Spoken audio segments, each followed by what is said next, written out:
Lights are out, you stumble in the dark. You kept pushing on, but then you went too far. When your ship has sailed and all your dreams are lost, everything is wrong, you feel like it's your fault. Just remember, I will be there for you, baby. Remember, there's nothing out there to get you, don't forget it. When life throws lemons, just call me. Just call me. Just call me.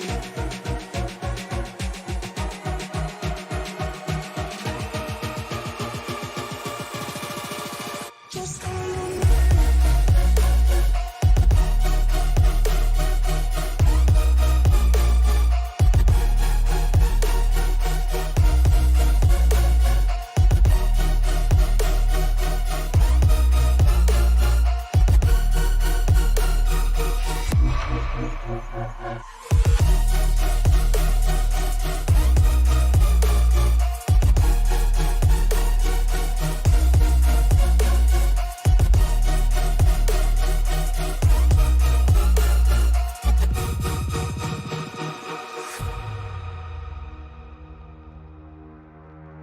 You're stronger now than you ever been.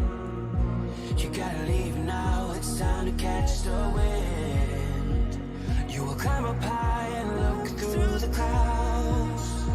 And when you're feeling low, I know you'll bounce back. Oh, and just remember, I will be there for you, baby. Remember, there's nothing out there to get you, don't forget it. When life throws lemons, just call me. Just call me.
We have now officially come to the final race of what will be the longest run of races over the course of this season. Round number 4 of the Sim Racers Edge Alpha Series here tonight, and it's going to be coming from upstate New York here at Watkins, Glen, for round number 4 of this season. Good evening, everybody. My name is Frank Marchese. Thank you very much for joining us here tonight. Alongside me is my broadcast partner, Tony Trapasso. Tony, we've seen 3 oval races this season. This is the first of only 3 road course races on the calendar here this year. And again, it is the final race of what is going to be the longest run of the season. Yeah, absolutely. Ladies and gentlemen, welcome to my home track, Finger Lakes Wine Country, and the beautiful, picturesque Watkins Glen. Just so much history at this track. Former host site of the United States Grand Prix back in the 70s. For those of you who are movie fans, you might recognize the facility as many scenes from the movie Rush were filmed here. This track, just so much history, and it's a different skill set than we've seen so far this season. Yep, it absolutely is, and we do have a couple of new competitors here in the series for tonight, as we are in our 10-minute open qualifying session here for this race here tonight, and we will get you to some actual action as there is Yari Brapatcher on screen right now, coming out of turn 7 and the final corner here on this circuit tonight. And again, Tony, we noticed during pre-race, we are not running the boot. We are not running the bus stop chicane. We are just straight running this racetrack the way NASCAR would have back before 1992. Back before J.D. McDuffie tried to kill himself going into the carousel. But yeah, completely kill himself. But anyway. I did say try. But anyway, succeeded, unfortunately. Unfortunately, which is the reason why they put the bus stop in. But this is one of those tracks where it kind of throws your timing off when they take that chicane out in the middle of the backstretch, because generally you figure out through all the official series and all the other series that you're going to run here where that braking zone is to safely get through not only the bus stop, but also the carousel. But it really affects how you approach that corner, because you figure these guys are hauling it off 180, 185 miles an hour, and then really have to jump on the binders and, get it wound down to about $120-ish to make it through that carousel without, and wow! Kieran Bergelli just tore the front of his car off. I was just going to say, the more keen-eyed of you would know that Kieran Bergelli would have seen the name Kieran Bergelli on the bottom as Butch Davis goes to the top with a 56.25 here on this lap. That puts him 1.13 seconds clear of former pole sitter Ronnie Osmer, as we are working just about halfway to go through this qualifying session here. Kieran Bergelli, for the first time since season 1, on track here for Sim Racers Edge, and it is quite nice to see the number 98 back, although with a new team. He was with Voodoo Racing, now with FBR in his return. Yeah, absolutely. And I couldn't think of a more fitting team for that guy to go to, because the driving style that he has, that Butch Davis has, that Chad Simpson has, those 3 styles are going to complement each other quite well. So it's going to be interesting to see how the strategy plays out, because one of the best tacticians in the league as far as figuring out fuel strategy, tire strategy, Kieran has always been one of the best in an IndyCar.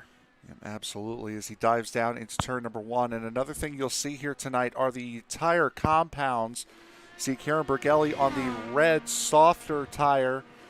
Right now, only Kevin O'Brien, who is on his way back into pit road, is on the black sidewall harder tire. Dan Brazington and Brett Beasley also on that tire, but they have yet to jump onto the racetrack as we take a look at the number 23 of Chris Walker. Walker here tonight sporting a brand new paint scheme thanks to his personal sponsor, Greenhouse of Walled Lake in Walled Lake, Michigan. It is a dispensary for those of you who have not heard of it. You can go to Greenhouse of Wall. I'll get the website here in just a second. I had it. But again, it's Greenhouse of Walled Lake. The owners of that company do so much with the local community up in that Detroit area, as well as working with sports heroes such as Calvin Johnson of the Detroit Lions and Darren McCarty of the Detroit Red Wings. So if you get a chance, we'll flash the website up at some point during the race tonight. But again, that is Chris Walker's sponsor for the race tonight, and we'll try to jump on board here. As one of the best places in the greater Detroit area for all your CBD oil needs. Yep, absolutely. Greenhouse versus corporate weed, as you see on the back of that car. So again, check out the guys at Greenhouse of Walled Lake when you get a second. So right now, Chris Walker putting on the best show for them that he possibly could.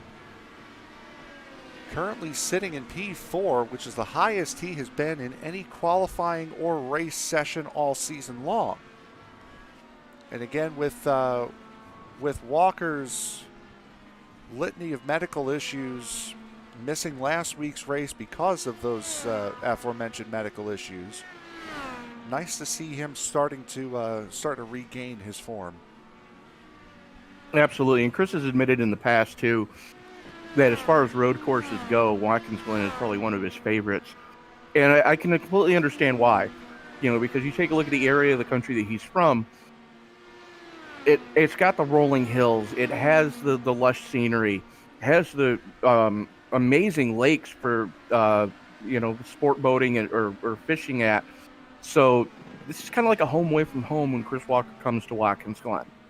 Absolutely, and we're coming down inside of the final 2 minutes, and that was a big wiggle there by Walker coming out of the carousel, which give it about a month or so, that won't be as big of a wiggle anymore, because that should be asphalt here in the not-so-distant future, with the confirmation that Watkins Glen has gotten a repave, and has got a rescan, and has gotten an update that has yet to be released on the iRacing service. So this race here tonight, and then the Sim Racers, not Sim Racers Edge, that's what we're doing now.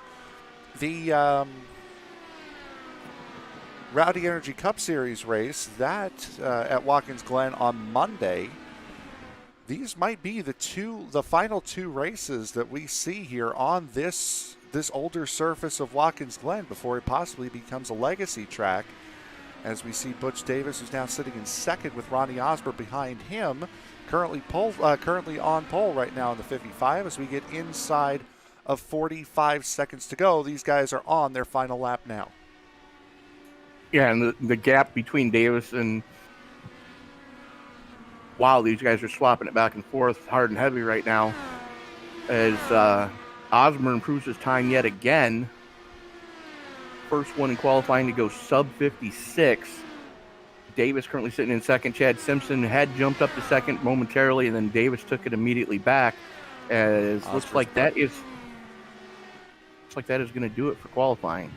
Ronnie Osborne has backed off of it. These guys should be able to finish this lap here as Butch Davis gets around last week's winner, Mike Sturgill, in the carousel.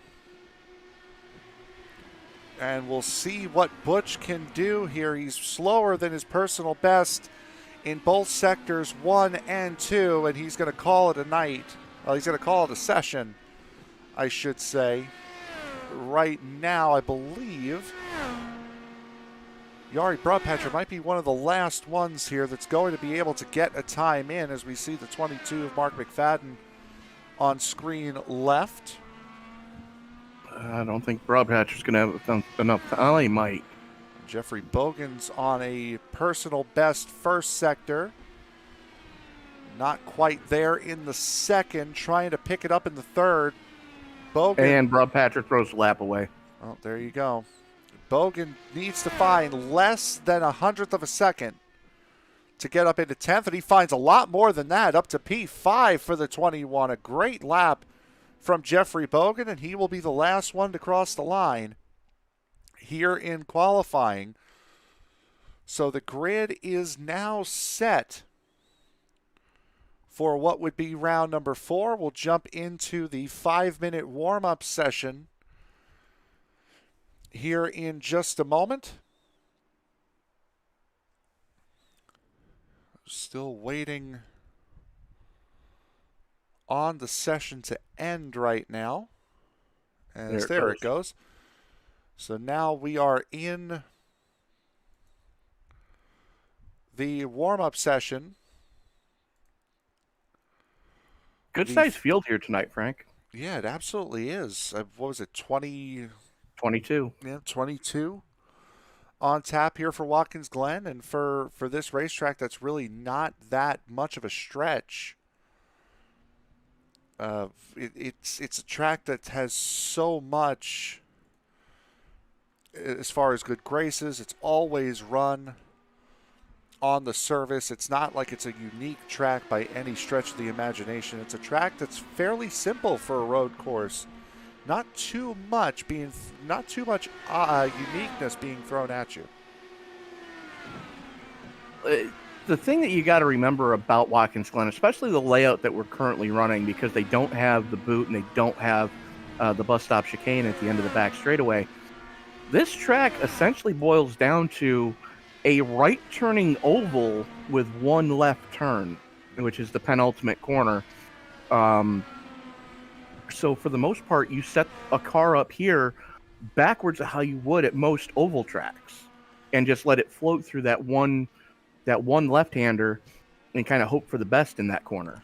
And really the only other left-hander here is this middle S, as we see Butch Davis following Nicholas Vassenar up the hill. There's the other left, and you're right, Tony, that's about it. But before we go any further, let's take a look at the point standings here coming into tonight's race. As far as driver standings concerned, would you know it, Chad Simpson's still up at the top. Has a 17-point lead, or 16-point lead, pardon me, over Butch Davis. His teammate, Chris Simard, right there as well, not that far behind. Jeffrey Bogan, Mike Sturgill, by virtue of the win at New Hampshire last week, up 11 spots, jumping himself up into the top 5 in points. Yeah, absolutely. And then you got Mike Grandy, Yari Brobhatcher, Jose Viguera, Brett Beasley, and Mark McFadden round out your top 10. There's only 50 points separating your entirety of your top 10 right now, and there's still a couple of guys within striking distance of that. So, I mean, yes, it's still early in the season. We've only done 3 races, but it's nothing short of impressive at the fact that 3 of the guys in your top 5 have won all 3 races. And this could be a very good chance for Chris Walker as well, who only has 7 points on the season after an incredibly slow start for him. We'll take a look at the team standings now, and by virtue of the 1-2 finish last week at New Hampshire, VSM now holds that top spot in the team championship by 19 points over FBR. RDR then following not that far behind. Voodoo Racing has been off to their slow start there at the midway point in the championship. Jawbone Outback, and then OGR, who has seen a serious drop in attendance here from last year to this year. And as Hollingsworth had alluded, I believe at Kansas for the second race of the year, he said that's to be expected. Yeah, I mean, with as much as those guys run throughout the rest of the week, you kind of got to devote one day at least out of the week to the family unit. And these guys have elected that Wednesday night would be a good night for that. being as it's usually not too busy at restaurants or other entertainment locations. So it's a good night to kind of spend with the family, nice quiet night. Doing so. Do we miss them on track? Absolutely. Do we wish they'd come back? Absolutely. So expect those guys to kind of be part-time this season. Absolutely. As we're still working through the last 30 seconds of this warm-up session, we'll take a look at what's coming up here on ESPN for the remainder of the week. The TNT Truck Series, presented by the USRA, will come at your way tomorrow night. They will be at Phoenix for round 10 of their season. Coming up on Friday will be the Circle B Diecast Super Speedway Series. They're at Talladega for round 2 of the fall 2021 season. Then on Monday, the Rowdy Energy Cup Series will be right back here at Watkins Glen for round 23, getting closer and closer to the chase for the championship, less than a month to go.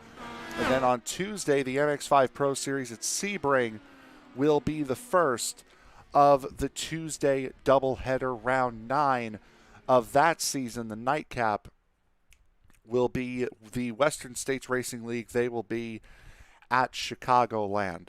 So let's now take a look at the starting lineup here for tonight's race. Round number 4 of the season, Ronnie Osmer will take the pole. The only driver to go sub 56 seconds.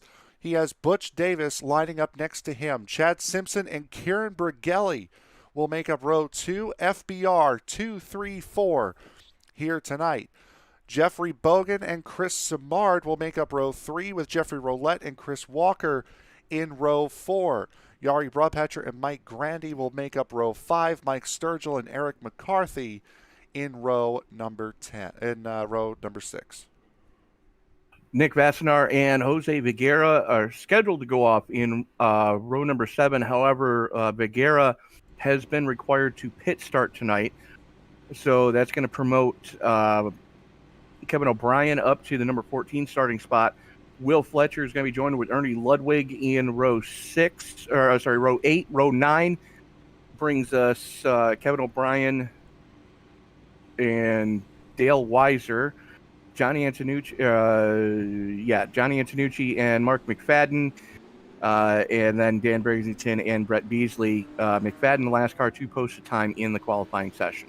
Chris Walker looks as though he will be taking a pit start as well in the number 23 from the 8th starting position. Jose Viguera given this pit start penalty after incidents stemming from last week at New Hampshire. And as you see, Chris Walker electing to start from pit lane, deciding discretion is the better part of valor, at least early on tonight. So with Ronnie Osmer sitting on pole, this is bound to be a very good race. We saw all of the momentum that VSM was able to bring in after last week, finishing 1-2 with Sturgill and Simard. Osmer looking to continue that momentum here at Watkins Glen.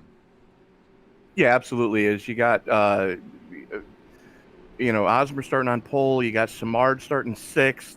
Sturgill, he didn't have the qualifying lap he was hoping for, but I mean, we saw him up there in the standings during the hot lap session. So look for him to start to make his way through the field. But yeah, definitely a strong showing so far for VSM. Now the big question is, can the 55 keep it on track all night long? Because we've seen just self-inflicted gunshot wounds for Ronnie Osmer all season long so far. And only 3 drivers in the history of Sim Racer's Edge have won on road courses. Nate Siefker has won the vast majority of races. Jackson Bell won at the Charlotte Roval. And the first man to beat Nate Siefker at a road course was Ronnie Osmer back at Daytona last season. So Osmer may not be the best road course racer, self-admittedly, but he does have a win and certainly looks fast here tonight. So as the pace car comes off of the final corner, getting set to begin round number 4 from Watkins Glen, Ronnie Osmer and Butch Davis in row number 1. 64 laps here from Watkins Glen International. We're green. Hosmer pulls the trigger. Davis goes with him. Here comes Chad Simpson on the inside. A little bit of give and take between him and Karen Bergelli. Bergelli able to keep his foot in it on the high side as Hosmer and Davis still in lockstep coming up through the S's. Track's going to fall to Davis here. Boy, that's a really tough place to be offline because the car does tend to want to push up that left-hander. We'll see where they come out here. Still side by side, 1 and 2. Davis has the nose out, but Hosmer is not going to be able to make it stick. Butch Davis, through power of persistence alone, takes that race lead going into the carousel. Kind of expected it too because Davis had the line, the preferred line going through the carousel. As Chris Simard already starting to make some headway, trying to make his way up, fighting with Chad Simpson right now. That's Simpson on the inside, Simard on the outside as they come across the stripe and down the front straightaway. All of the drivers here tonight deciding to start on the red wall softer tire. Is a big look there from Jeffrey Roulette in the number 66. Chad Simpson right now in that 42 trying to get away from Chris Simard. Is on the push to pass button. Yeah, and that's the one thing to keep in mind too. There's something we don't see on the ovals. They do give you that little burst of extra turbo, which you only get, I believe, 10 of them per race series or session. But right now, these two guys got to get this figured out. Is they're already a second and a half behind the battle for the lead between Davis, Hosmer, and Bergelli. Chad Simpson, the first driver and only driver thus far to have used a push to pass. And if we jump on board with guys who are using that button, you'll see a green outline on the display of their steering wheel. Perfect example of that will be Brett Beasley. Let's take a look on board him. You saw that green outline, and that will go away. The push to pass will end when the push to pass timer runs out or when the driver hits the brake. Yeah, and I mean, that's the thing. You've got to use them smart, for lack of a better way to put that, because you only get 10 of them, and using them this early, it kind of doesn't make a lot of sense to me. That's something you definitely want to save in your back pocket for towards the end of the race when you're battling hard with somebody for that final, point-paying position. Using them this early as we're only getting ready to put lap 3 in the books, it just seems, way too soon. See the green outline. This is on Mike Grandy going down into turn number 1. Grandy using it to get around Jeffrey Roulette, and he will make that position stick as Mike Grandy now up into the 8th spot, +2 from where he started. The driver ahead of him, Mike Sturgill, +4 from where he started. Second biggest mover of the race. The current biggest mover right now is the man we were on board with before, Brett Beasley, in the number 69, +6 from where he started up into the 16th spot as Simard trying to run away from a battle with Chad Simpson and Jeffrey Roulette. Simpson will hold the position against Bogan, trying now to refocus himself onto the back of that number 77. Yeah, Bogan right now taking the fight to Simpson, trying to wrestle one more spot away from him. And this is kind of what we expect to see from Jeff Bogan. He doesn't push his equipment early on in the race, tries to keep it under him for as long as he possibly can. And then, inside, on an oval course, it'd be 20 to go. But tonight I would expect him to wait a little bit longer, say maybe 10 to go, before he really starts to push the wheels off that car. See the top 3 here have broken away by 2.7 seconds over that battle with Simpson, Simard, and Bogan, as now Simpson will make the pass going into the carousel. Jeffrey Bogan will follow him through. Now the 21 looking for a line on the inside going into the penultimate corner, turn 6. He'll make the pass work. Bogan from 6th to 4th here in just this lap. So yeah, Bogan definitely on a run right now. We've seen him the last couple of weeks take that Tequila Patron, number 21. and have it in the top 5 most of the night. So, showing that he can get it done on a road course as well as on the ovals. A good battle happening a little bit further in the back of the pack. This is just outside the top 10. As Eric McCarthy battling with Nicholas Vassenar and William Fletcher. That's Fletcher looking to the inside of Vassenar. Going into the carousel, couldn't quite make a move stick. Mike Grandy up ahead of them as well. And here just working on 6 laps into this event.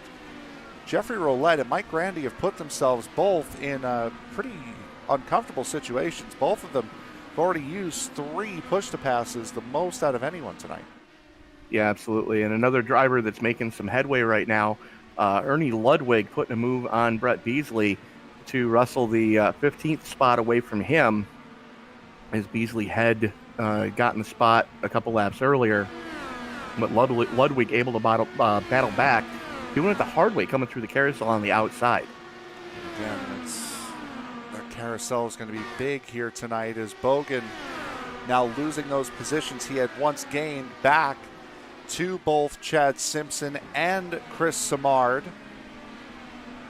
Samard still working that outside line, as Bogan just able, with that momentum coming out of the carousel, Bogan able to stay ahead of Chris Samard this whole time here. They've lost another second up to that front 3 and have lost a boatload of time to the drivers behind them, as Mike Sturgill now is right there. Yeah, Sturgill right in the slipstream of his teammate, hauling it off into turn number 1. Sturgill peeks to the inside. Samard going to give him room and let him take the fight to those guys. Maybe he could follow his teammate up through, maybe hoping that Mike's going to have a little bit better luck with Bogan and Simpson than he did. Oh, wow, that was a close one there for Eric McCarthy.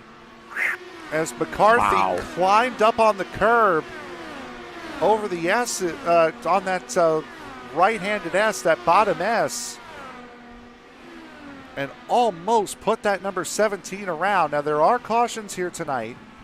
They are controlled by race control Nate Siefker tonight, so it's not an iRacing controlled situation. It is Nate Siefker's at discretion here for the cautions tonight. Looking a little bit further back here, this is Dale Weiser battling now with Ernie Ludwig in the 16th position. He's got Dan Brazington right behind him, and Chris Walker, who had pit started tonight, not that far behind them either. He's worked his way up into the 19th spot. Jose Viguera has made 1 spot back from his pit start. As we'll take a look a little bit further ahead, Mike Sturgill really trying to hold off Chris Samard now. Yeah, it looks like Mark McFadden is not having a good time of it tonight, as both Chris Walker and Jose Viguera have gotten by him after they both pit started. So McFadden just off the pace, very uncharacteristic of what we've seen out of the players number 22 all season. Nicholas Vassenar trying to get up to Mike Grandy, as Vassenar trying to take that position away for a top 10 spot. Yari Brupatcher just ahead of them, trying to chase down Jeffrey Roulette. As Roulette right now on the push to pass button as well, and that number 66.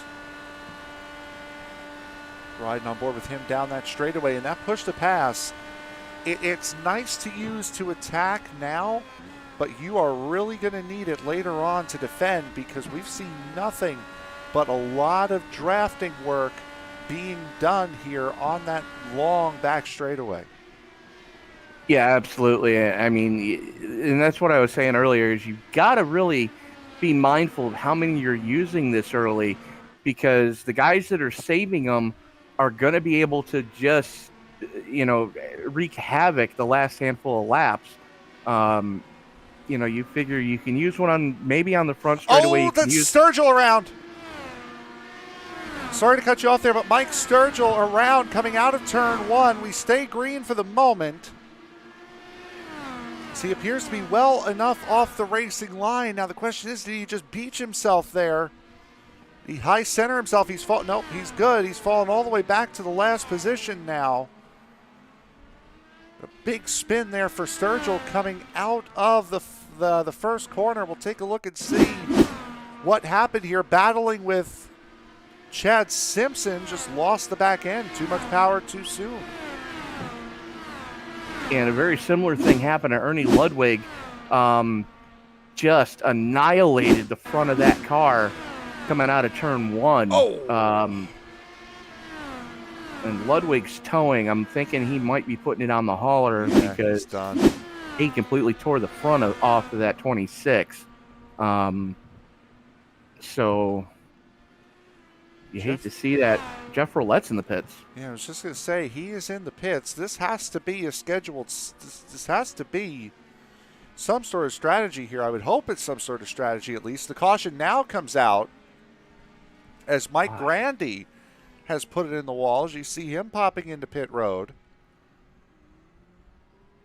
So I think this has more to do as there's Eric McCarthy in the 17 missing a front wing.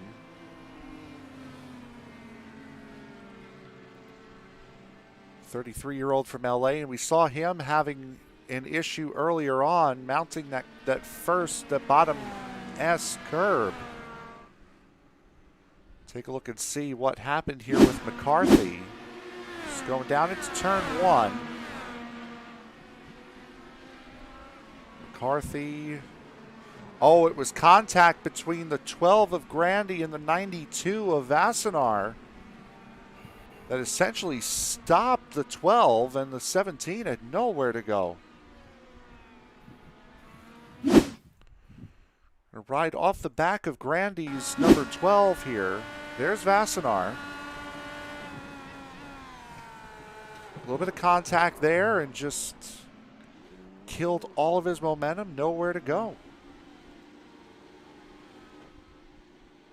Saw McCarthy, and also appeared to have had something happen with William Fletcher as well coming out of one. Fletcher, boy, just doing the same thing. Wow, doing the same thing that Sturgill and Ludwig both did. As that was a completely separate and unrelated incident. And he side slammed that wall pretty hard down there in turn number one. And it's something we see. It's something we see every time we come to a place like Watkins Glen. You've got that big curbing on the exit of one. And it kind of is supposed to denote where the track limit is. But they don't ding you for it if you put 4 tires over it. It's when guys try to straddle it, and it's the same thing as a skateboarder trying to do a 50-50 rail grind. You don't have any of your 4 tires on the track. You're just skidding along the bottom of the chassis. And with all the underbody aero that these cars generate with that, you damage that underbody and you're screwed from that point forward, provided you don't loop it like we've already seen numerous guys do coming out of one, because they've caught that curbing. And it looks like wholesale pit stops. Yep, it's a situation where it's one or the other, but not a mix of the both. You either have to be on the right side or left side of it, but you can't be in the middle of it, as we see the rest of the entirety of the field, except for Jeffrey Roulette, who now looks like a genius, by the way, who will take the race lead. Butch Davis winning the race off of pit road, as you could have imagined would have happened. But right now, Butch Davis, first car on new tires. However, Jeffrey Roulette, who came into pit just before the caution came out, like I said, looking like a genius. Yeah, I mean, it was one of those deals where you're going, why is he pitting so soon? And all of a sudden, boof. I mean, to quote my father when we used to go golfing all the time, I'd rather be lucky than good any day. So Nostradamus Roulette will currently leading this race. Butch Davis, Ronnie Osmer, Kieran Bergelli, and Jeffrey Bogan now the top 5 as the Porsche safety car leads the way here tonight. And also this caution, a big break for a guy like Chris Walker and Jose Figuera. Both of those guys having pit starts, both starting well behind the field, both having to race their way up. Yes, it's going to be a little tense now that they're right in the thick of it, but they're further up the field than they would have been. They have a chance to both go racing tonight. Yeah, absolutely. And the biggest winners out of all this are the trio of Bogan, Simard, and Simpson. I mean, those guys were 4 seconds back before this caution came out.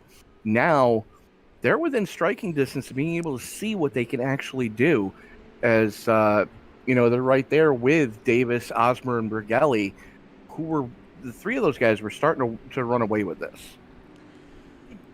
And Chris Walker also. Tonight is not just a night for points. Tonight is not just a night for the last race of the longest stint of the season. There is something on the line tonight, and what is on the line tonight and at Kentucky, the winner tonight will be getting some dry rubs from Groovy Dry Rub, the only rub you will ever need. Check out all of the incredible flavors of dry rub, best for barbecues, smoking. Yeah, Tony, you could probably elaborate on that a little bit more. My mind, I've been nowhere today. Dry rubs, for those of you who aren't familiar with what we're talking about, are for when you go to grill and barbecue meats. You put that on in lieu of a wet marinade, and as the meat cooks, it uses the juice and the steam from those juices to kind of pull that flavor into the meat. It's kind of a way to enhance the flavor of whatever you're grilling without having to douse it in a sauce of any sort. And you can find all their different flavors of dry rubs on their website. And the winner of tonight and the winner at Kentucky, did you say? Yes. Will be receiving a couple of sample packs of the dry rubs that they offer. And you can get your own at their website. GroovyDryRub.com is where you can go for that. And I do know what dry rub is. I am moderately competent in a kitchen. I just cannot think. So, question is, can you English tonight? No, I could barely English on a good day. Last night was a good night for me, and I could barely English last night. As we get set to go back to green flag racing, about to begin lap number 16 here at Watkins Glen. Jeffrey Roulette in control of the field. Butch Davis, Ronnie Osmer, Kieran Bergelli, Jeffrey Bogan lining up behind him. Pace car is off. We're back to green flag racing, 15 laps down here at Watkins Glen. Roulette pulls the trigger. Davis goes with him right in his slipstream right now. Everybody getting away clean and green so far as they all headed off into turn number 1. Going to be interesting to see how this plays out, as looks like everybody back on the option red tires. Mix here. Do we? Yeah. We do. Yeah, we got a mix all throughout the field right now. Probably should have updated that during the caution, but again, that's part of me not being able to think. Jeffrey Roulette and Butch Davis on the black sidewall harder tires. That's Jeffrey Bogan out wide. Bogan still sliding down the straightaway. Contact from Nicholas Vassenar, up and over, goes to 21, back into the racing line, and that will be caution number 2. Boy, we had just barely caught the start of that. Coming out of the carousel as Bogan was battling side by side with Chris Simard. Ended up running wide and just never got it back under control. So he runs wide out of the carousel, just does miss the tire wall on the right, but didn't miss that.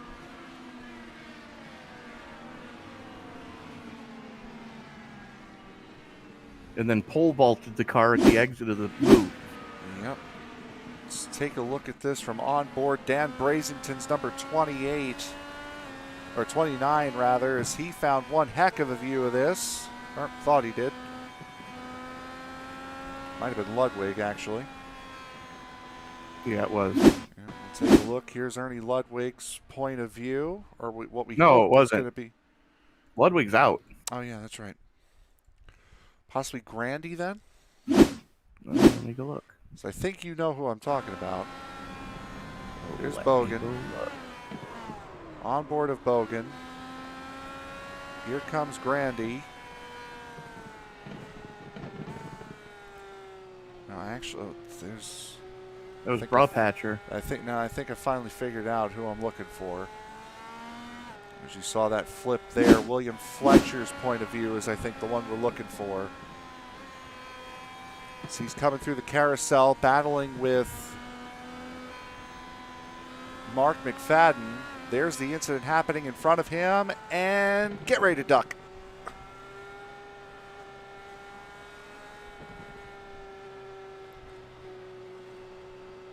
So take a look at this from on board of Nicholas Vassenar. The other one a part of this wreck. As you can see, Vassenar trying to speed up to get away from it and was just inches short.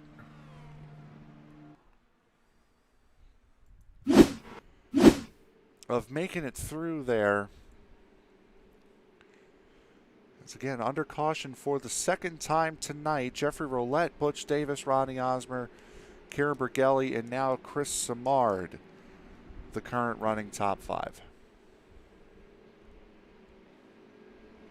Yeah, I don't think Fletcher got away with that one unscathed, because it looked like there's definitely right front wheel to rear wing contact with the 28. So tough break for the VSM driver, as just race car to the face. Thank goodness for halos.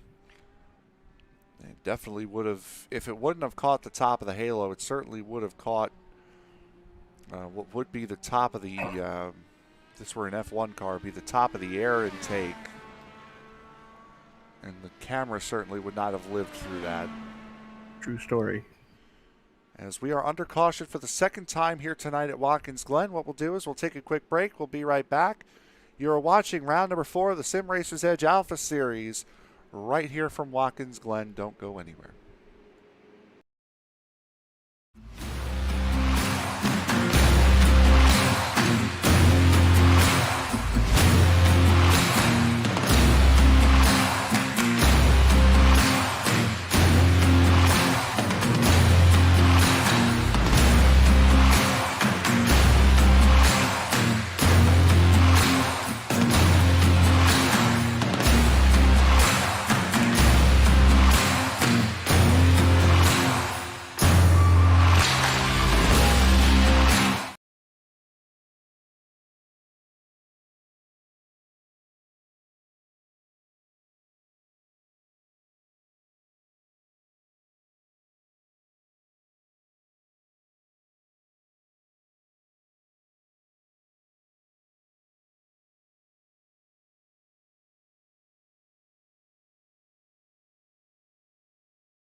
Welcome back to the Finger Lakes wine country of Central New York for the Finger Lakes 64 here at Watkins Glen for Sim Racer's Edge. Green flag coming out. Roulette pulls the trigger. Davis going with him. So far, everybody clean and green is Dan Brazenton trying to make something happen in the 29 in the 10th spot. Brazenton and Walker driving very similar cars to each other. The best way to tell the difference is the neon pink on Chris Walker's car as compared to the green on Brazenton's machine, as Jeffrey Roulette trying to break away here at the front of the field. Now, what we had started to mention before that incident with Bogan, Roulette, Davis, Brigelli, and Chad Simpson, all of the FBR cars are on the Blackwall harder tire. Mostly everybody else, except for Kevin O'Brien and Nicholas Vassenar, are on the red hardwall soft.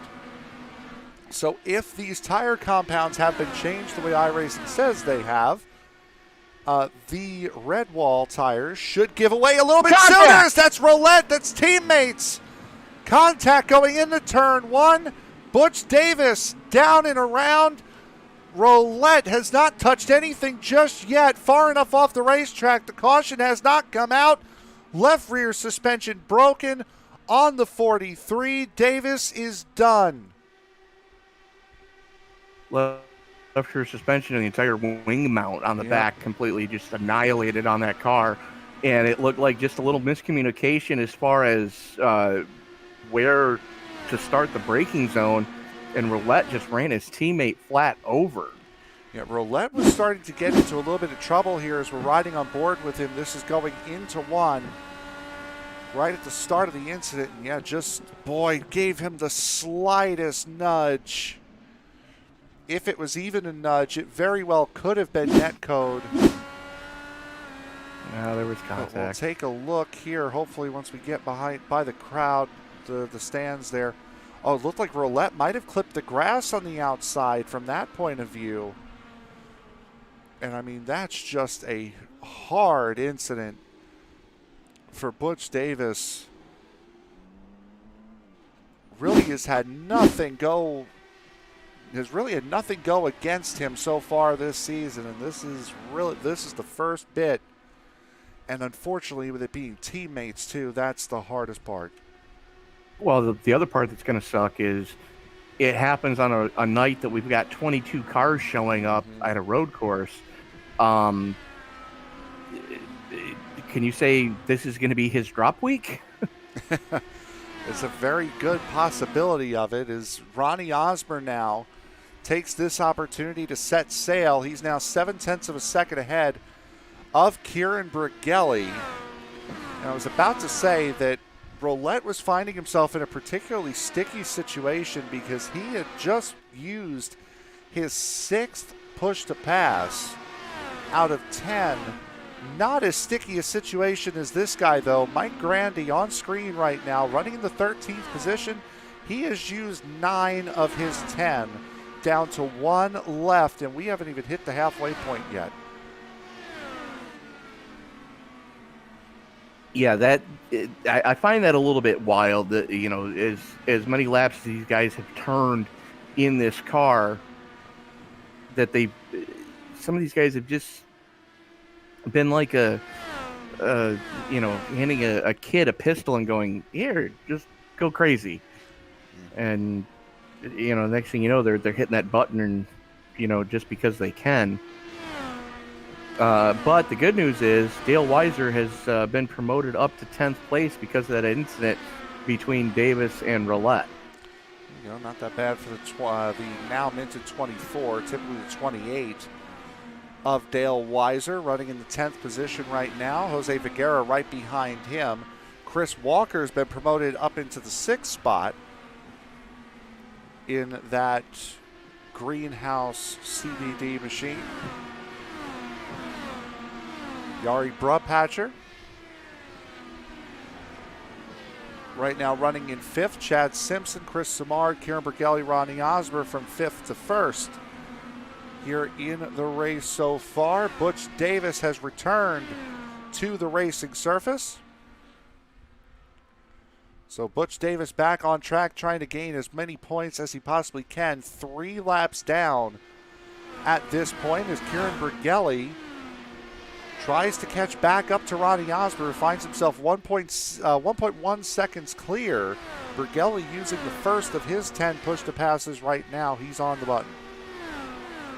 Yeah, Bergelli, electing to burn one here as he tries to make some headway on Ronnie Osmer and defend against Chris Simard, who was reeling him in. The other thing to keep in mind, too, Butch Davis, after coming out of the pits, has gone back to the red sidewalls to try to make up as much time as he possibly can. Those red sidewall softer tires, those have a lot more grip but do not last nearly as long as the black tire.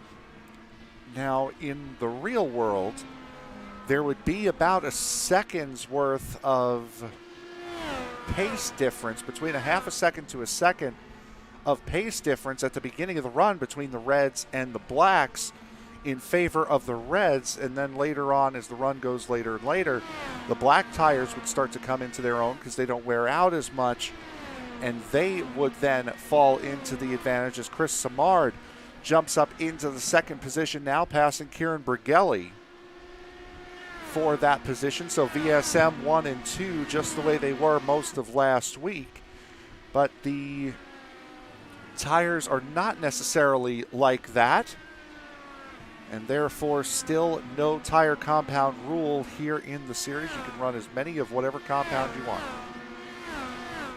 Yeah, absolutely. And I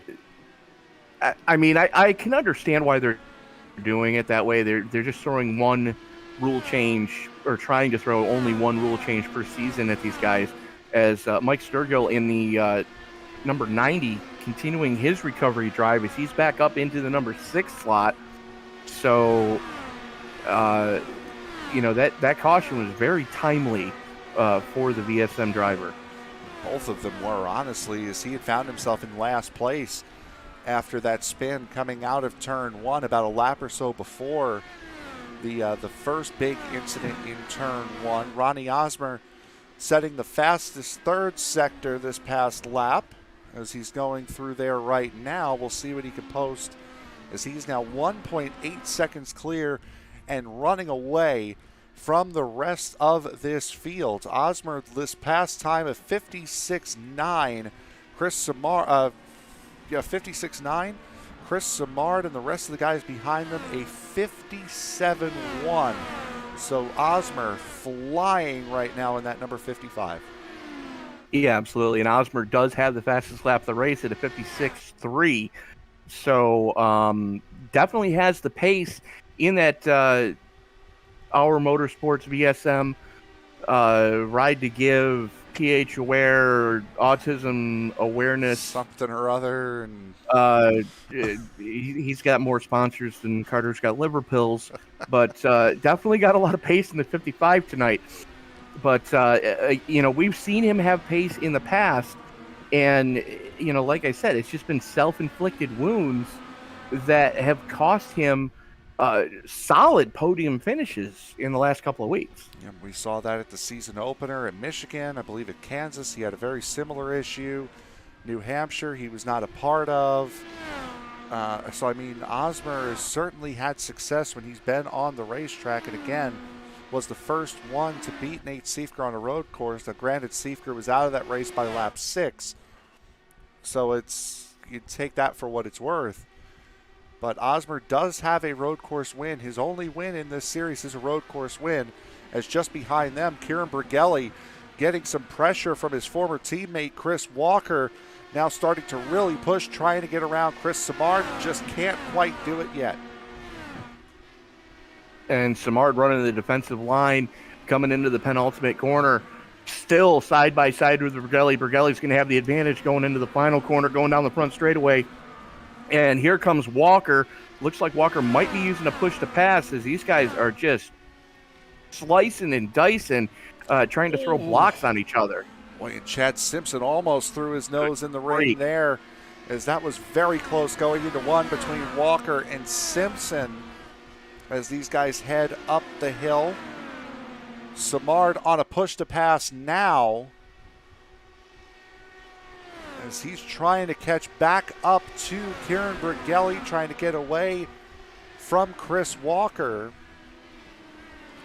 Able to hold that inside line and get that big run into the carousel, but as Bergelli started to come back down into his line, the front end washed away, and goodbye run for Chris Simard.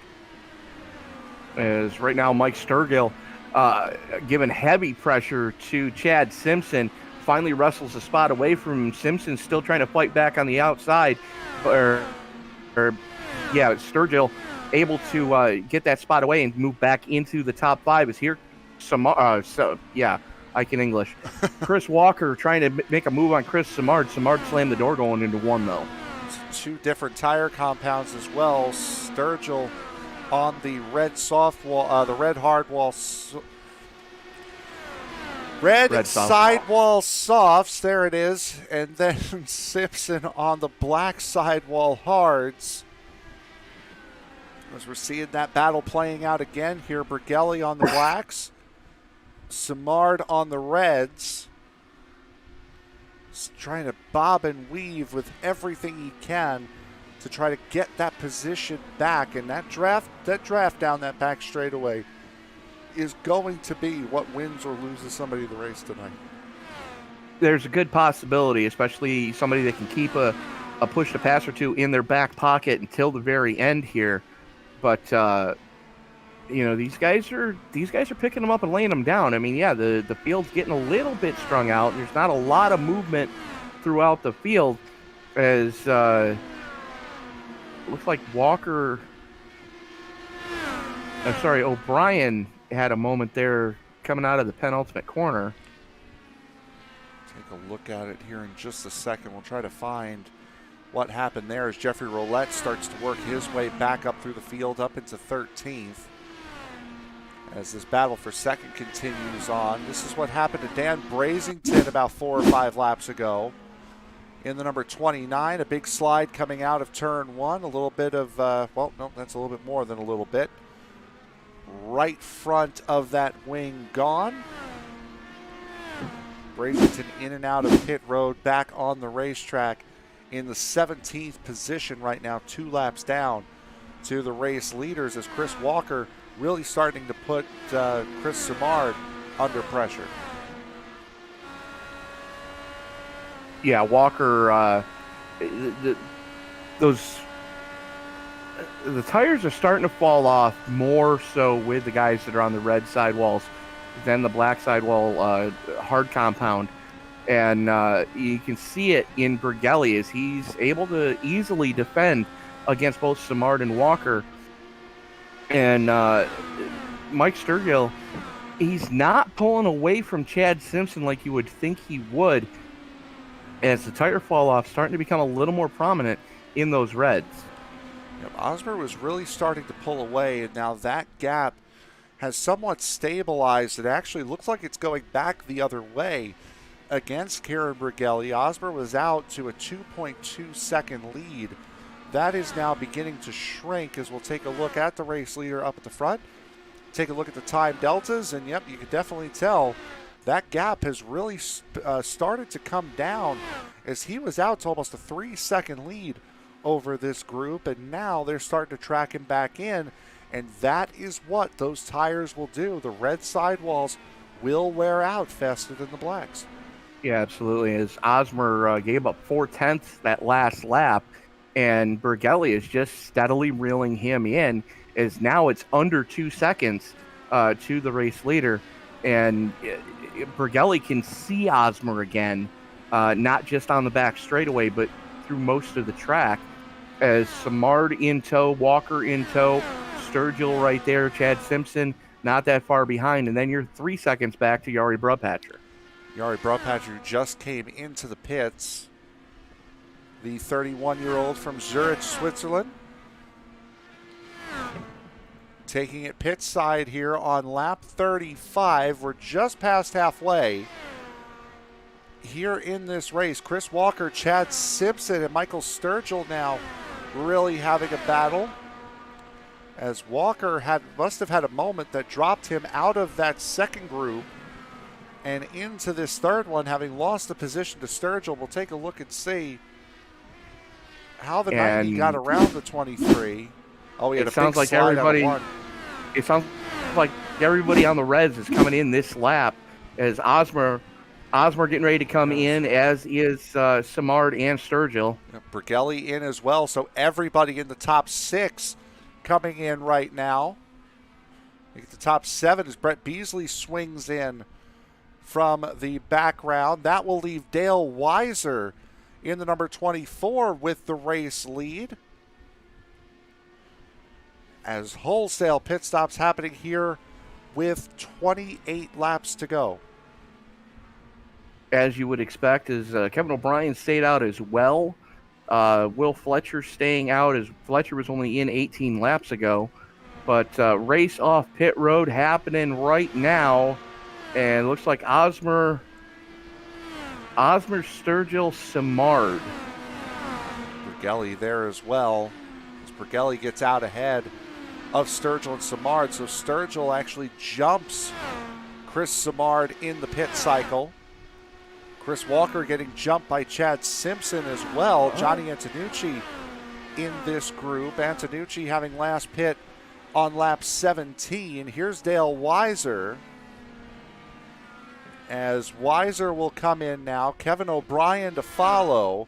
We'll see now what Will Fletcher decides to do. Fletcher last came in on 17, so Fletcher will stay out.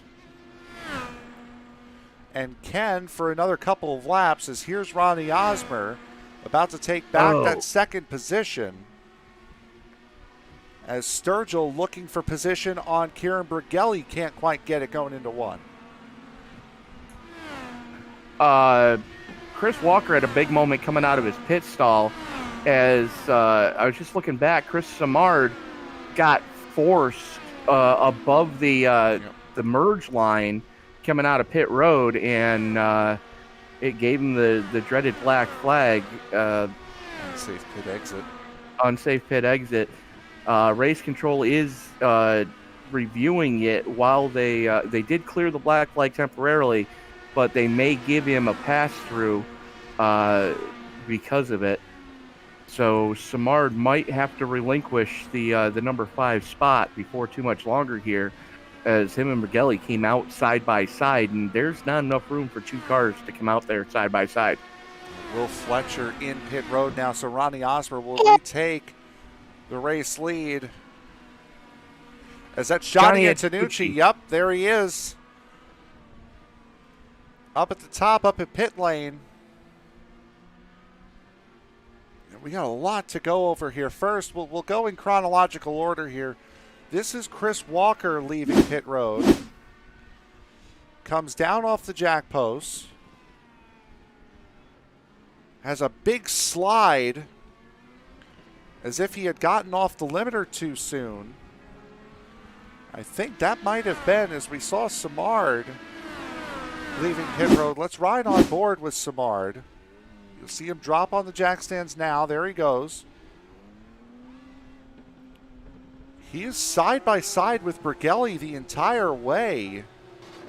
Oh, and Bergelli and Simard had a little bit of contact. They were still side by side, and he still, honestly, in my opinion, still would have had an unsafe release either way.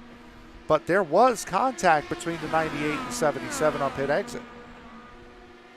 There was, and that's what they're reviewing right now. The race control is trying to figure that one out. And Johnny Antonucci had called his pit coming through the carousel, and for some reason went a little bit hot coming out of the final corner, and unfortunately just got run flat over from behind by Yari Brupatcher, and race control telling Bergelli he's got to relinquish the position to Simard. Well, that's going to be a little bit difficult, because Bergelli has Mike Sturgill and has Mike Sturgill between him and Simard. He's now relinquished the position to Sturgill. coming out of turn 1, and it's going to have to be in the carousel if he's going to give it up to Simard. Simard's caught in a box here behind his teammate and allowing that position. Are you sure it was supposed to be to Simard, or was it to Sturgill? He now said he's relinquished the position to the 77. Yep, so now he has relinquished that position to the 77 as Chad Simpson and Chris Walker battle behind him. Well, behind that trio. As we saw there, while you were talking about what happened to Johnny Antonucci, we'll show that replay here in just a second. We saw there that Antonucci, a big dive from Bergelli. And there goes the 77. Hard into the wall on the inside line. Rear wing gone on Chris Simard. A big dive from Bergelli.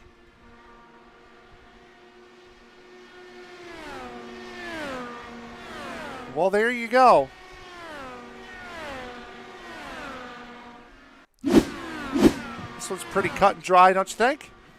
Yeah. Big dive, a little over ambitious. 77 backs it into the wall hard. Take a look here. This is going to look from Bergelli. There was certainly contact that forced him out wide. Well, there was no contact that what sent him around, but there was certainly contact between the 98 and 77 for what sent him that far wide. Well, no, that was complete contact because it was right where Simard was trying to roll the power back in. No, I know. No, there was contact. It just the contact is what sent him wide, not what sent him around. It's not as though he dumped him. What sent him around was wide. Well, what sent him around was he caused Simard to catch that curbing. Yep. Hold on. Arguing two halves of a hole here. As Kieran Bergelli I was listening to race control. I'm sorry. Oh, you're good. So Ronnie Osmer, in all of this kerfuffling that's happened behind him between Sturgill, Simard, and Bergelli, Osmer has said thank you very much and is quite enjoying a 5.2 second lead at the moment over the rest of the field. Mike Sturgill second, Bergelli third, Chad Simpson battling with Chris Walker in fourth for fourth and fifth. Brett Beasley a further 5 seconds behind Walker. Dale Weiser currently sitting in the seventh spot. Kevin O'Brien just behind him. Finally, let's do as we had. Let's do as we promised we would do. Take a look at what happened with Johnny Antonucci's pit entrance.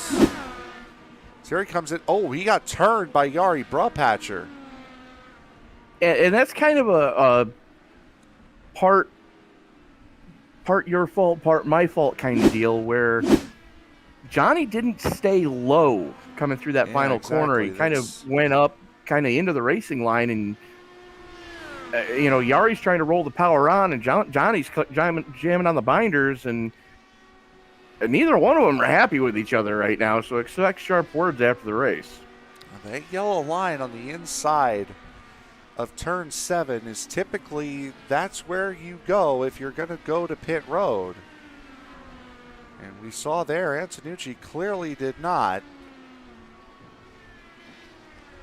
As this is the battle for the second position, Simpson and Walker now battling it out for fourth. In what has been by far and away Chris Walker's best effort of the season. Kieran Bergelli now coming in.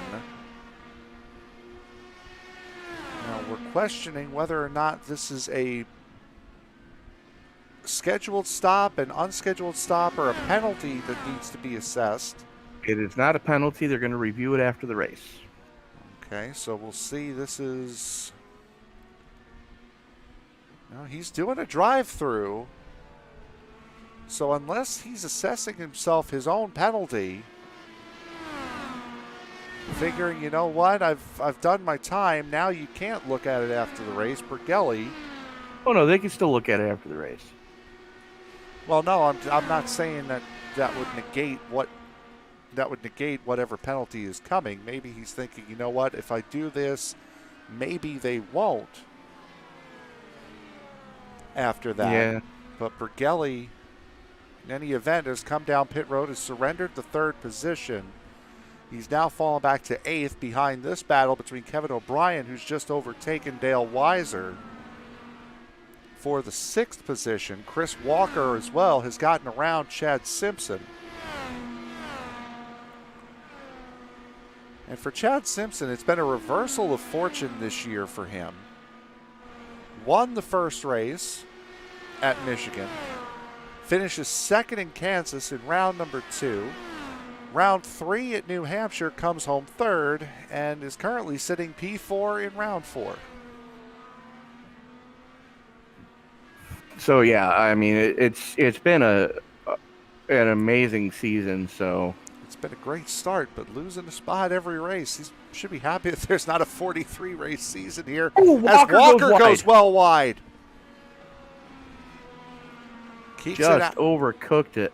Yep, keeps it out of that tire wall in Armco on the outside of turn 6. So Walker will live to fight another day, but he's got to get that spot back from Simpson. And he's got an uphill battle. He's over a second behind right now, and he still has to get all the dirt and dust off those tires coming up through the S's. So he's kind of having to tiptoe here for a couple of laps till he can get all that crap off those hot Firestone Firehawks. The good news is he's over 6 seconds to the clear over Brett Beasley, who's currently sitting in the number 5 slot. Now, a good question would be as to whether or not the button is actually mapped on their steering wheel. Ronnie Osmer and Mike Sturgill have both yet to use a push-to-pass here tonight. Simpson has used 2. Walker and Beasley have used 3. Bergelli has used 4, as Bergelli now getting around Kevin O'Brien. Jeffrey Roulette has used all but 1 of his push-to-passes. And about a lap or so after, we said that Grandy had 1 more push-to-pass left. I think that was on lap 23. Yep, he burned that the very next lap. So he's gone about 23 laps without a push-to-pass, as both Dale Weiser and Grandy come into pit road with 17 to go. I can tell you that I'm pretty sure Osmer has it mapped. He just hasn't really had to use it yet, because, he hasn't really been under heavy pressure yet. He's probably going to do the Nate Siefker thing where he's going to use it a couple times in the last lap just to see if he can really just lay one down, coming to the checkers here, should he last that long. But, it's nothing short of remarkable, the fact that, we're past the halfway point, and Osmer has led a good portion of this race. So hats off to the young man out of Louisiana.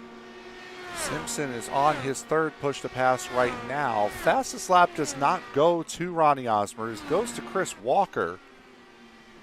Walker has put down a 56.20. Osmer is a 56.31. So there is still time on the table if Osmer wanted to get that fastest lap of the race here tonight. As we currently work with 15 laps to go, Ronnie Osmer has been in complete control for a vast majority of the night here at Watkins Glen with 15 to go. Can he seal the deal? 1 final round of pit stops to go, and the final 15 laps coming up on the other side of this break. You're watching Sim Racer's Edge right here on ESPN.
You are watching round number 4 of the Sim Racers Edge Alpha Series. Round from Watkins, Glen International here. Ronnie Osmer on screen right now, your current race leader. The pit cycle has begun as we saw Brett Beasley, Dale Weiser, Jeffrey Roulette, Chris Walker coming out of pit road right now. And waiting to see when in these next 12 laps, not going to have to wait much longer. Here comes Ronnie Osmer in now. And you would expect to see his teammate going in. There goes Sturgill, and there goes Simpson as well. So top 3 all going down to get their money stop.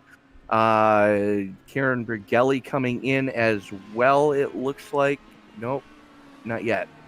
Brigelli, yep, here he is now. Kevin O'Brien following suit right behind him. Chris Walker coming down the straightaway between the carousel and turn 6 right now. Let's take a look and see. Look on the track map for number 23. There he is in relation to everybody else around him going into turn 1. Osmer is out in plenty of time. And it looks as though Walker is going to find himself once again right behind the 42 of Simpson. But Simpson with a lightning quick pit entry has found himself a lot closer to Mike Sturgill, who now uses his first push to pass up the straightaway. Yeah, and the two of them have an uphill battle to try to get to Ronnie Osmer. They're 4.5 seconds behind the young gunner out of Louisiana. And for those of you who are familiar with Ronnie, he does work in the NASCAR Busch Series while attending, I forget the name of the college, but I do know it's in North Carolina. And they, no. They have a marketing curriculum that he's taking to go into motorsports marketing upon graduation, but currently works as a crew member on the Our Motorsports Busch Series car and their Craftsman Truck Series. There you go. Get you as many outdated references as you possibly can, as Mike Sturgill has just gone ham on that push-to-pass button since coming out of pit road. He hasn't used any all race long. He's used 3 in the last lap and a half. As Sturgill trying to do everything he can to get away from Chad Simpson. Now that gap to Osmer has closed up by about 1.5 seconds since the pit cycle. Osmer was over 6 seconds to the good on pit entry. Came out 4.5. So Osmer with a slower pit in. And that's certainly reflected in the total pit lane time, which we will show you right now on screen. Ronnie Osmer, 40.8 seconds total in pit lane. Sturgill and Simpson both nearly at 39 seconds dead in pit lane. So almost 2 seconds gained just from cone to cone for Sturgill and Simpson. You'll see at the pit stop time, the actual time stopped in the box, also favoring Sturgill and Simpson, but not by nearly as much. And Osmer has burned 1 of his 10 push to pass. Yep. As he's now down to 9. So, as you would expect, in control of this race as he is right now, not really needing to push quite as hard as those guys that are battling, as Brigelli all over the back of Dale Weiser right now as they haul it into the carousel. Dale Weiser just used a push to pass to get around Kieran Brigelli, as Jeffrey Roulette now using one of his push to passes to get around Dale Weiser, who's had a big off, and that's a big damage. That's big damage there for the 24 of Dale Weiser. Must have run off at the carousel. Brigelli ran him wide, and Weiser got into the runoff area and just tagged the tire wall on the exit of the carousel or on the outside of the carousel. And okay, then. Yeah, Brigelli, that's the second time he's done that to somebody tonight. Yep, it is. Unfortunately, you can see Weiser on the push to pass. And what this replay is not going to show you is Brigelli clipping the grass.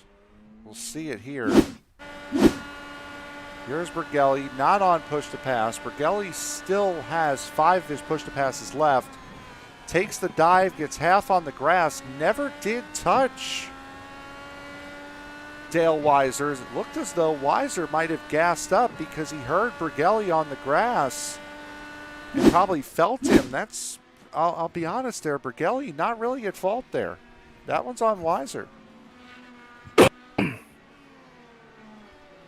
Well, it kind of boils down to the fact that most of the time that you're going to be at this track in just about every other series that uses this facility in the iRacing servers, 99.9% of the time you're going to be running that bus stop, so that braking point going into the carousel is so different, and it's a weird feeling the first couple of times you don't use that carousel or the bus stop. And it can really affect how you attack the corners going into that part of the track, as well as, how and when you decide to use the push to pass going through that area. Yes, did Dale overreact? Possibly. Was it the most opportune time to kind of throw it in there? It's a racing deal. Speaking of push to pass, Chris Walker has been all over it. The first and only driver to set a lap time inside of the 56-second bracket at a 55.9 is his personal best, set a 56.22 last time around, has gotten up into the third position and is now all over Mike Sturgill for the second position. And Sturgill has been really using that push to pass. He's used 6 in the last 5 laps since coming out of pit road. So Sturgill going to start really feeling the pressure. Walker outpaces him by 2 push to passes right now. But the thing is, we're closing in. We're 5 to go right now. Ronnie Osmer with a 6-second gap over this battle for the final 2 steps of the podium.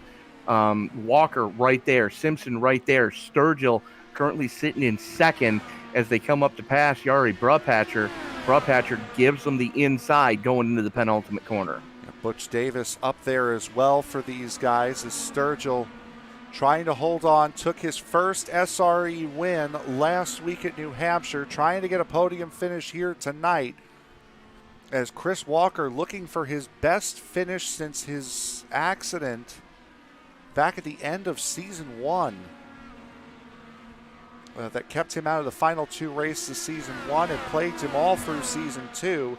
Did have a podium finish in season 2, finished 3rd at Spa-Francorchamps, if I remember correctly. And is now looking for a 2nd place finish here today at Watkins Glen and putting Sturgill under all sorts of pressure. Here comes Walker going into the carousel. Let's Sturgill go. And Chris Walker showing the prowess that he showed when he was running Formula Atlantics and Formula Fords in his younger days before the family took over, and showing just why he was one of the most talented drivers in the SCCA at the time. And road racing is really one of his forte, as just nothing but pure pressure right now to the man from Ohio, and that's Mike Sturgill in the 90. Unfortunately, only 2 more road courses after today's race, so not too many chances to get those big finishes, so you need to make them count every single chance you get, and this is certainly the first chance. Sturgill has used 1 of those 4 remaining push-to-passes. Walker has not used any. Simpson has more than both of them. Simpson has 7.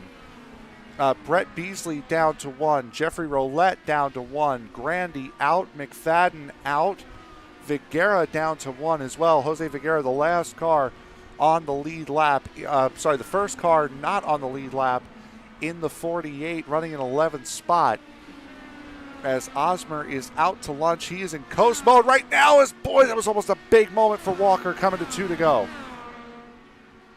It looked like he may have tried to just jump on the power too soon. His popsicle sticks in the air, just under 5 miles left for Ronnie Osmer on this 2.42 mile 7-turn track.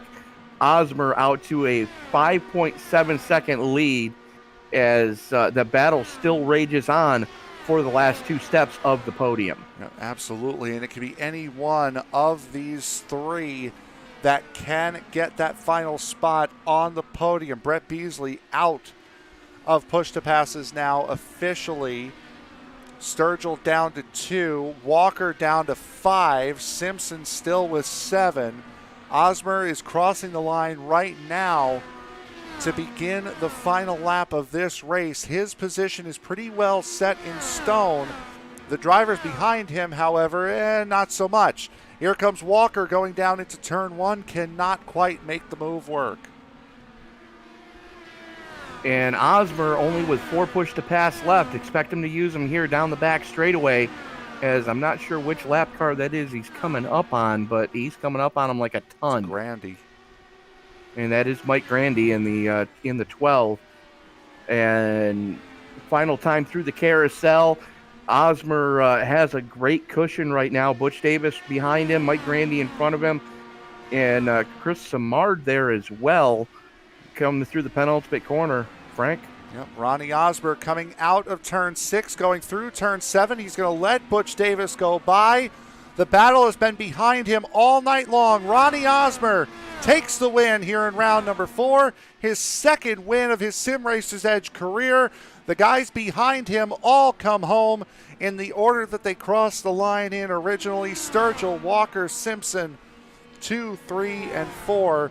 But the 21-year-old from Pearl River, Louisiana, takes his 2nd Sim Racers Edge victory, both of them coming on road courses. And Chris Walker running out of gas coming across the line. Oh, there you go. Sturgill used everything he had, both Walker and Simpson, with 2 push-to-passes left. Walker will get credited with the fastest lap of the race with that 55.90. And not a bad debut for that greenhouse, that new greenhouse sponsor on that number 23. Sign up with this man. He can do it. Absolutely. And for Ronnie Osmer, I think he's got some dry rub headed his way. Yeah, which being is he's from Louisiana, and I know his mom loves to barbecue whenever they go to the races. Cindy, your boy's giving you a new toy to play with. Some groovy dry rub from groovydryrub.com. Absolutely. To go along with the first place points. And again, speaking of it, we didn't make as much of it this week as we did last week. Another 1-2 for VSM. Back-to-back 1-2s for VSM. All right, then. Well, definitely a different different start to the season than those guys had last season. Yeah, absolutely. As we will try to get these guys in here. And Tony, you should be with Roddy Osmer right now.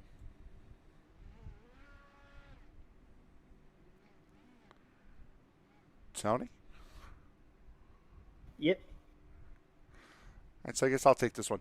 Ronnie, Sorry, the phone rang. Ronnie Osmer, the last time I saw you race at Watkins Glen, you made up a 50-second deficit in the 6 hours of the Glen to put a car on the podium. Tonight, you had a 4-second gap back to second. Congratulations on your 2nd win of your Sim Racers Edge career and your 2nd road course win, I might add. Yeah, it's kind of odd when you say it like that, because normally I'm very good at the ovals and just bad luck on the road courses, and somehow I'm winning on the road courses instead of the ovals. Well, I mean, you definitely have had the speed all season long, and like Frank and I were talking about during the broadcast, it's been those self-inflicted wounds on the ovals, just getting a little too comfortable at times. Whereas tonight, you were really hustling that car around here. Yeah, just never felt comfortable. I was just trying to take it easy and then make mistakes, try to push a little, but I didn't want to push too much because I know I was going to make bigger mistakes. It felt like that Ayrton Senna moment at Monaco where they told him to slow down, and I was just a nervous wreck when I took the lead. Well, you definitely were putting on a clinic here tonight of how to get around this track with efficiency. Saw that you only used a handful of push to pass all night long. You didn't really need to use them for the most part of the race. Talk us through what was going through your mind during those couple of cautions that flew with the big wrecks that were happening. It's just normally road course races are a strategy race, and with how important drafting is and track position of this track, I wanted to play the fuel strategy game instead of race because me and Butch has had a sad history when it comes to road course racing. So I just wanted to play it safe because we always find a way to somehow wreck into each other, which is unfortunate because we're both fast guys, and normally we have great battles.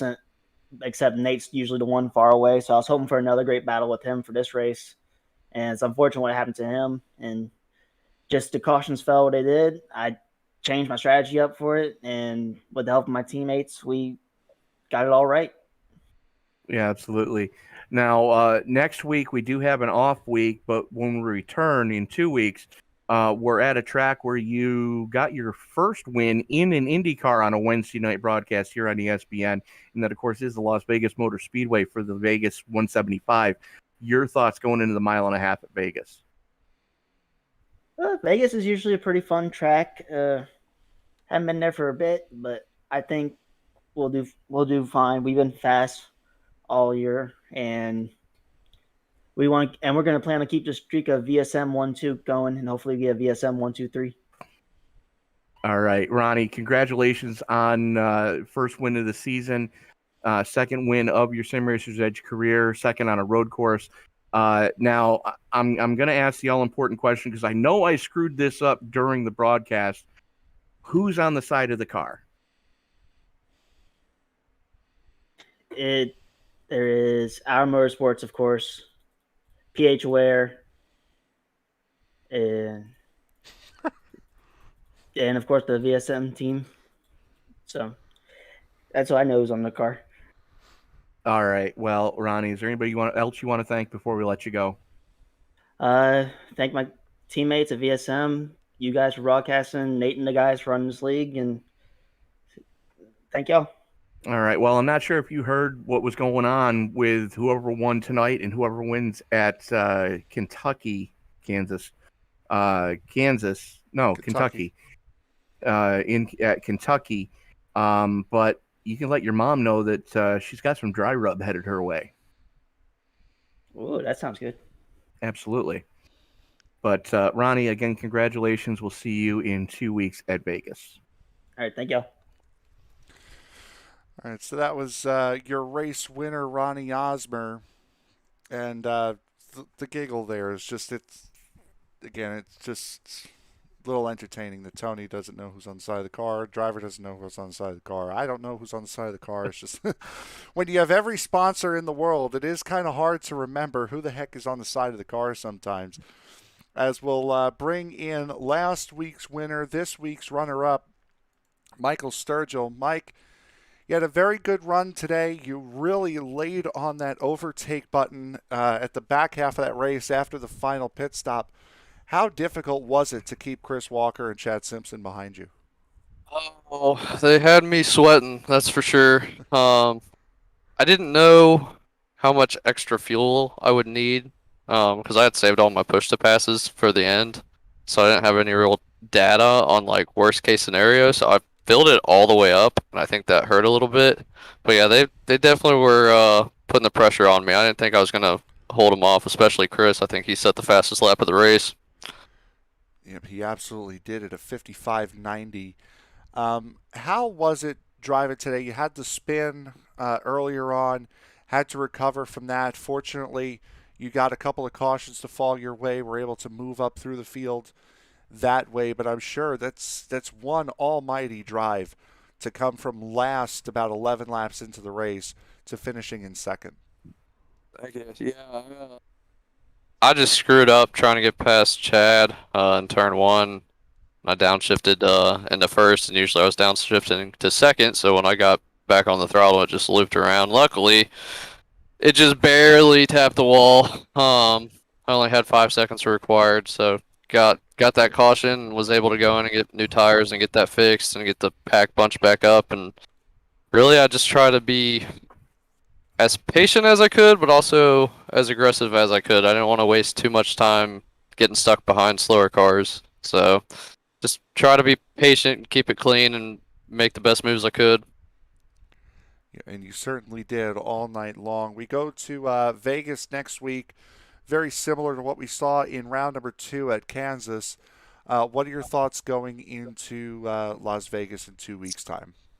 Hopefully another solid finish. I feel like we always do pretty good at the mile and a halves. So we'll just have to hop in and practice and see how it acts in dirty air and go from there. But I think we have a good shot. All right. Anybody you want to thank here before we let you go? Yeah, all the admins, everyone that puts this league on, all the drivers, you guys for broadcasting. You guys do a great job. Everyone out there watching, including my dad. I know he's probably watching. My teammates, Ronnie and Chris. I think we would have had a 1-2-3 VSM finish tonight, but I know Chris and another guy had some issues there, so that didn't happen. But thanks to them. They always are good to have around to bounce strategy and whatnot off of. And I think that'll do it. All right. He was the first of the VSM 1-2 last week. He's the second this week. Mike Sturgill, second place finish tonight. Congratulations, bud. Thank you, guys. And with that, Tony will bring in Chris Walker, who came home in third. Chris Walker showing that you have the skill to get it done on a road course. Always strong whenever we have to turn right as well as left. And Chris, talk us through those last handful of laps. You, Sturgill, and Simpson just put on a hellacious battle. That was amazing. You know, it was just so fun to be a part of. You know, both of them are just very, very talented. And I knew I was calling out to the team, you know, where am I at? Who's got fast laps? Ronnie was holding point on that for quite a long time. And then I get a message over my app that's telling me that I'm quickest on track. So I just kept putting it down.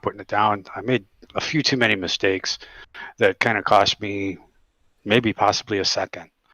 You know, I just put the car off a couple times going through the top of the S's, or not the top of the S's, but the left-hander before you get onto the for the right-hander at the straight. So that was just amazing. Then we had the lap car that I was going to try to make a run on Sturgill. I knew where I had to pass. I knew where I was faster. I knew where I was slower, and I needed to capitalize on all those spots on track. Well, Chris, you definitely made the new sponsor on the side of the car proud this week. Some of the best CBD oil in the greater Detroit Metroplex. And, you know, those guys definitely put their money on the right horse this week. That was a good thing. I just kind of wanted to showcase them this week. You know, they do a lot for the community out here. GreenhouseWalledLake.com. You know, like you said, is one of the best places to go for CBD and your other needs for that. And you know, like I said, they do a lot for the community. So I just kind of wanted to put their logo on my car for this week and kind of display them along with Groovy Dry Rub, who helped sponsor the races for this week. GroovyDryRub.com is going to be the only rub you'll ever need. Put that stuff on just about everything: steaks, burgers, and brisket, pulled pork, everything. It's amazing. Now you're making me hungry. Thanks, bud. But yeah, no, we let Ronnie know to tell his mom that they've got some dry rub headed their way. But Chris, again, great job here tonight, showing that you're familiar with the track. you know, a lot of the SCCA stuff you did in your younger days, again, before the family took priority, definitely showing, you know, that you know your way around Watkins Glen. It's by far one of my favorite tracks, and I had a problem with my mouse and I couldn't click in. I qualified 7th, but I ended up missing the start, and I had to start from pit lane. So the 2 yellows kind of threw me through a loop and messed up my strategy quite a bit. So I was just kind of saving fuel and letting things fall where they may. And then all of a sudden, after the 2 yellows, I'm sitting in top 10, and I'm like, well, I was hoping to finish at least in the, just outside the single digits, and then decided that after the second yellow came out, I had a pretty good shot. So let's see what we can do. And it's my favorite track. It really is. Absolutely. You were able to survive a lot of the carnage that was going on around you, as we saw Butch Davis and Butch Davis get punted by his teammate Jeffrey Roulette. We saw Chris Samard catch the Spanish archer from Karen Brigelli, and a couple other incidences that could have ended poorly for a couple of guys. And talk us through what you saw, because I believe you were almost caught up in the melee that was Jeffrey Bogan flipping coming out of the carousel. Yeah, that was a little bit to my, I want to say it was a little bit to my left. I didn't really get a chance to see that. I was so laser focused on what was going on around me. The one that really stands out was the one coming out of turn 1 between Samard and Bergelli. I couldn't see what transpired, but all I could see was I better pick a lane and stick with it. Well, you guessed right, luckily. But Chris, before we let you go celebrate with your team for the first podium of the season, your thoughts going into Vegas in 2 weeks? Vegas, I'm liking the gamble that I've been taking so far. So, maybe replaying some different strategy might be in my favor for Vegas. It has been the first podium for me in eons, and it's been a long hard road for our Voodoo guys too, with the team points championship coming up, and we definitely needed some points going forward. We just hope we get the whole team back and have a good showing at Vegas. All right. Is there anybody you want to thank before we let you go, Chris? Absolutely. I want to thank Teresa and Don over at GrooviesDryRub.com and the good folks over at Greenhouse in Walled Lake. All right. Chris Walker, congratulations on your first podium of the season. We'll see you in 2 weeks at Vegas. Thank you, guys.